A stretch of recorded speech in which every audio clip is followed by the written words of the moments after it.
All right, the next thing that I want to do in this next part is that I want to look at some other ways of doing some curve fitting, and I also want to look at a way to determine how good a job you've done. And one of the standard ways of doing that is called determining the goodness of fit. And there's all kind of statistical things you can do, but I wanted to do this graphically by plotting the residuals. So I've got a function here. This one is g sub s. Um, so the residual is the difference between um, the the data and your fitted function for each of the points in the data. So I'm going to let's see. I'm going to change some of the language here. Let me look at my what I call these things. So XGS and YGS. Let's make that a little bit easier. Let's change that to the vector of the X is XGS. There we go. And the Y vectors, V sub Y, is equal to YGS.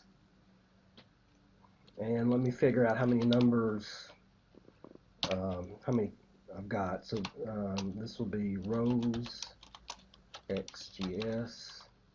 So that's 14. So I'm going to set up a index. I is equal to 0, comma, backspace NUM minus 1. Let's see. Let's change this. Okay. So to calculate the residuals, using my bracket to lower the cursor,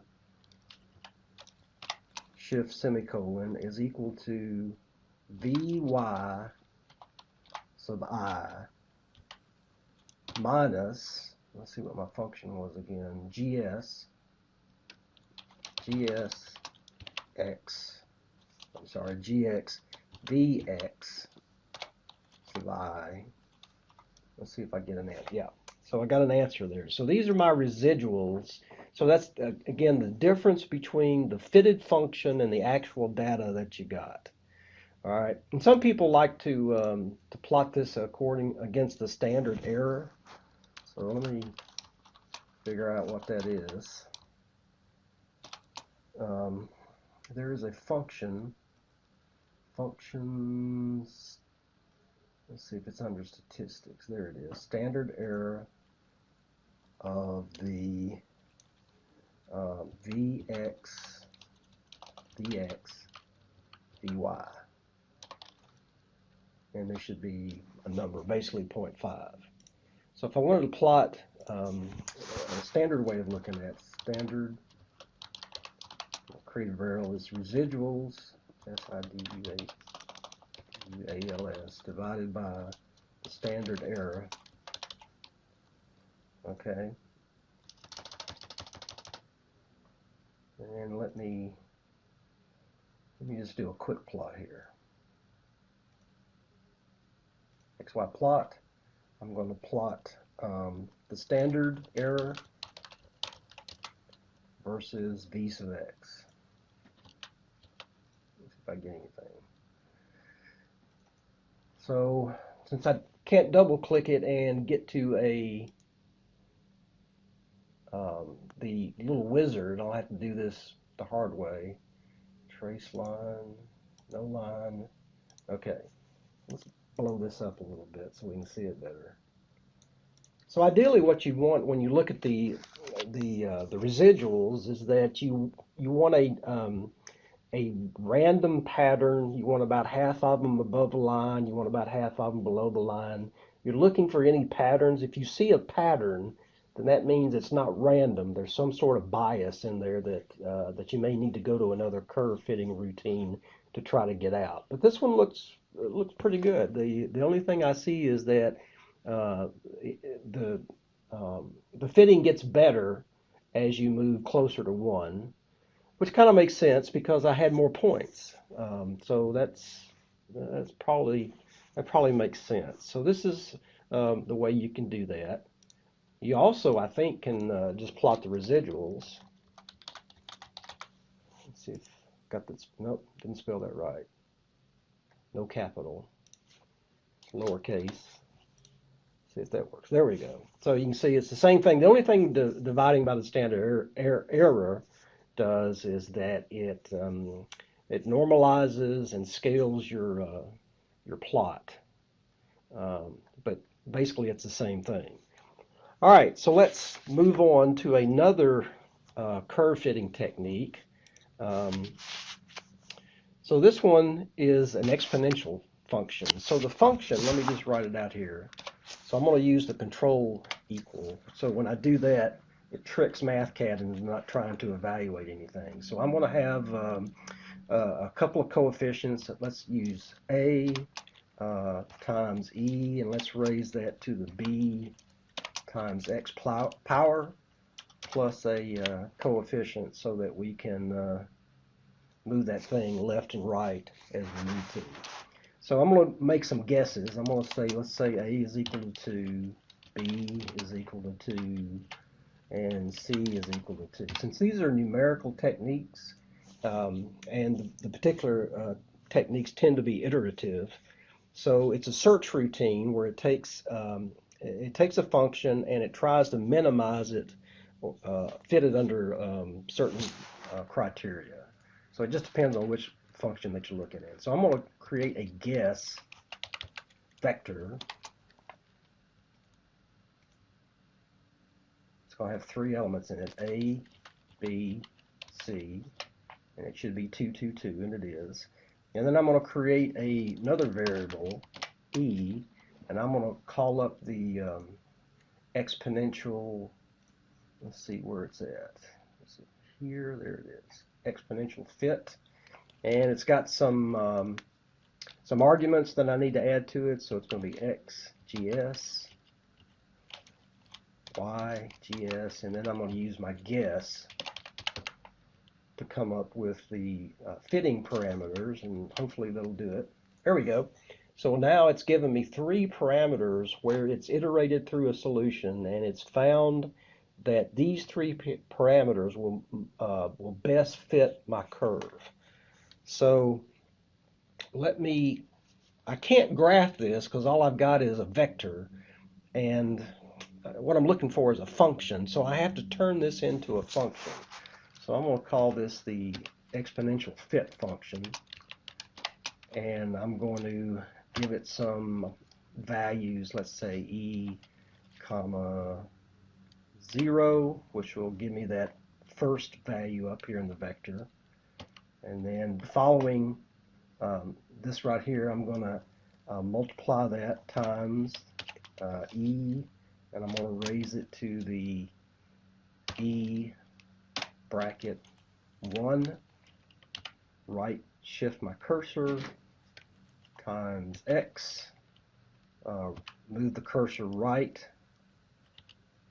too many times, plus, instead of calling it C, I'm going to call it e bracket 2. Okay, so this is my function here, and I'm just going to do the same thing for the other one. So I've got e. Let's call the other function that I'm working with g. Let's copy that, paste it, but instead of doing gs, I need to do ls. Let's see if I get an answer, and I do. So now I've got this other function, and let's call it gf x, and I'm going to copy that, and instead of making this an e, all these things need to be a g.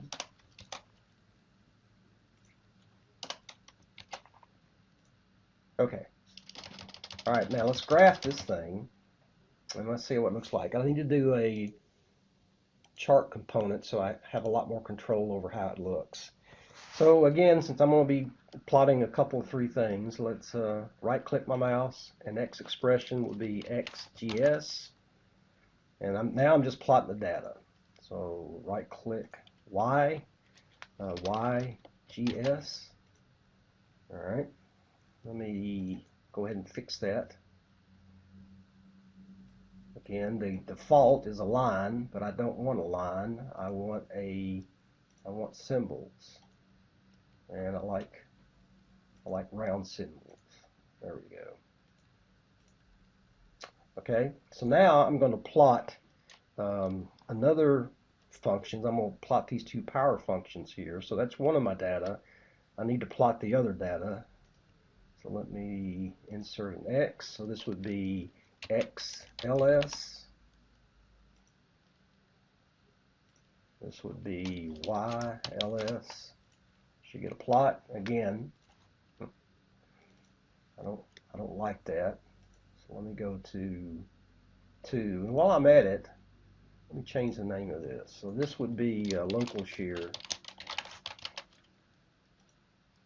And again, I don't want a line, I want points. And let's go with a square. Let's see. Okay. All right. Click and move those over a little bit so I got some room. And now let's put our exponential fitted functions in here and see if they work.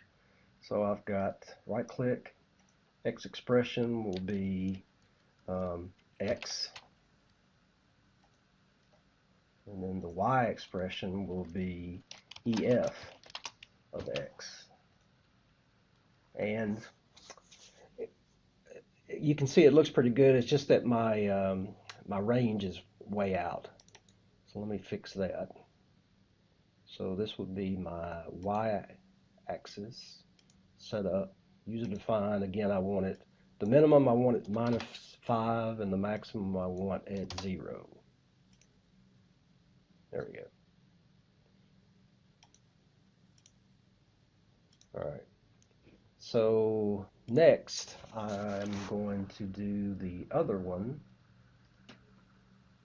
X expression. So I'm going to put X in as well.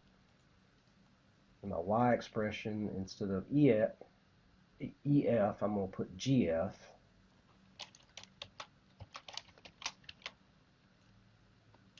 Okay, so that's another way to do it. Now, again, I would set the residuals and take a look at it and see which one. I got a feeling that I'm probably not going to like this as well as the other one. You can look down here and see that the points aren't as close, especially toward the ends. So let's plot the residuals. Let me go up here and copy all this stuff and just make it easier.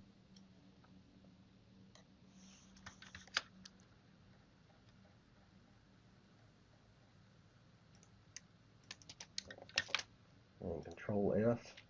So now, let's see, I need to change my function so it's EF and GF. So this should be EF.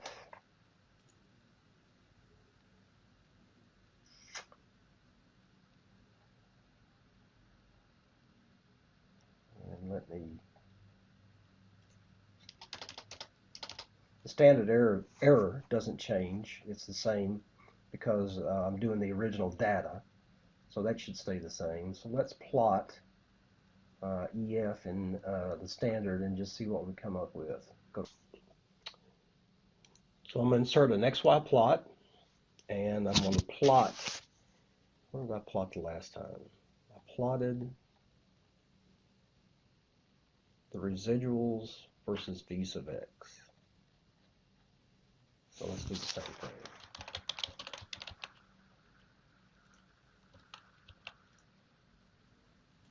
Okay, and then let's take out the, so here's a really good example. Let me zoom in just a little bit. Of a non-random bias. So you can see that I've got a little curve that's coming up here. It looks like a little sine wave. So this is an indication that this is probably not a really good way to, it's not a good fit for this particular set of data. So I probably should abandon this one and move on. So I'm going to show you some other ways to fit some curves, but I'm not going to do any more residuals because you can do it on your own. Let's see if there's any difference in the standard. Not much, if any. All right, so let's move on to another way of looking at this.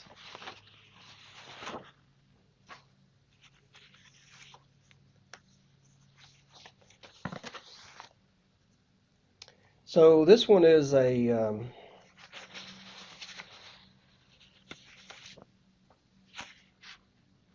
is called the LOESS, L-O-E-S-S.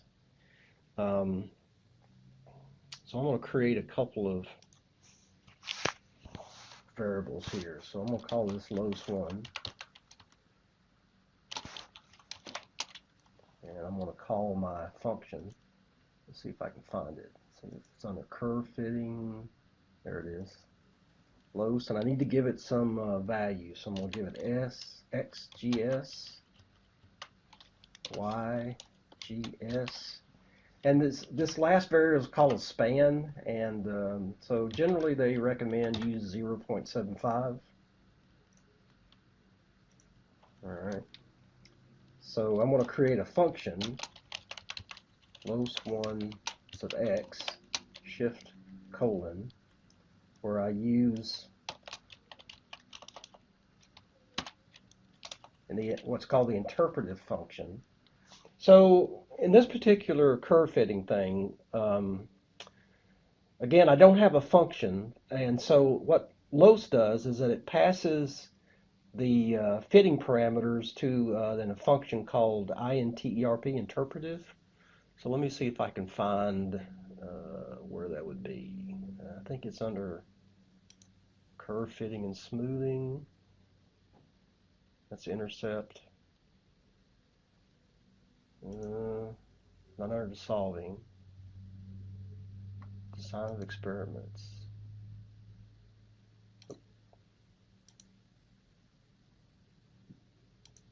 I'm running out of options here. Well, I can't find it. I can always type it in. interp. Give the parentheses. Here's my arguments. LOESS1, comma, XGS, comma, YGS, comma, and then I'm going to give it the range over which I'm going to plot this thing. And then I'm going to do the same thing with the other one. LOES2 is equal to XLS, comma, YLS, comma, again, my span is 0.75. There's actually a paper that I downloaded that explains this LOESS function. I'll include this with the stuff that I send out. So now I need to create a function. LOESS2 sub x, interp, LOESS2, comma, XLS, comma, YLS, comma, X. All right, now hopefully they'll plot. So let me go here and input a chart component. Right click, X expression will be X.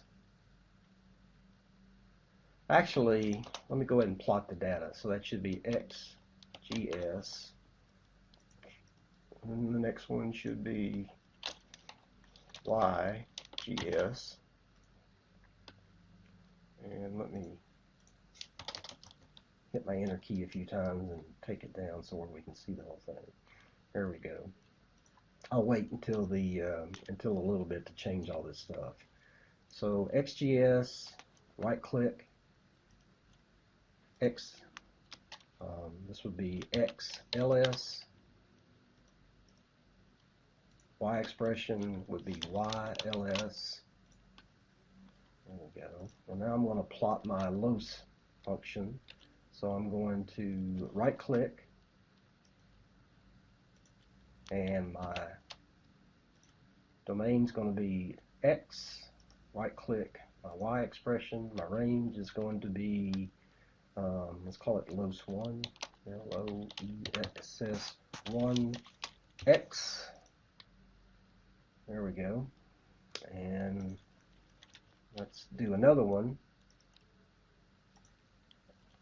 The X. And then this time the Y, the LOESS2 of X. Let's see what we got here. There we go. Alright, so now I've got, so 1 and 2 are symbols, should be symbols. 2 should be a symbol. Alright. Alright, so you can see that's not bad.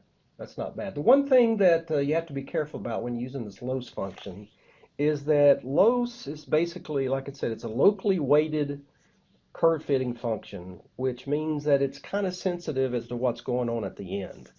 So you can see it doesn't really interpolate past itself. So to really get this curve up so that I have a continuous differentiable curve or function, I would need to fudge it a little bit by going back into the AutoCAD and extending my line up past the 0 point to get a couple additional points so that LOS could figure out what's going on kind of in the end regions. You can see that over here in closer to 1, it looks pretty good, but I'm short on both of my lines, the curve lines, so I would need to actually add some more points up in here so that LOS would be able to interpolate that and then bring these lines all the way up to the 0 point, or to the 0 point. Actually, it's not quite as bad as it looks. Let me change the y-axis, set that up. Yeah, the range got kind of wonky on me. So it went to 0. So that's a little bit better, but you see it doesn't quite want to interpolate past this initial point. So I would probably go up here and go back into my data, add a point up above the 0 point, and just kind of make that fit a little bit better. So the good thing about LOS is that you can have a really wonky curve with all kind of actual curves and lots of stuff going in there. And LOS does a really good job of fitting it because it interpolates between all the different points and creates a differentiable function that's continuous.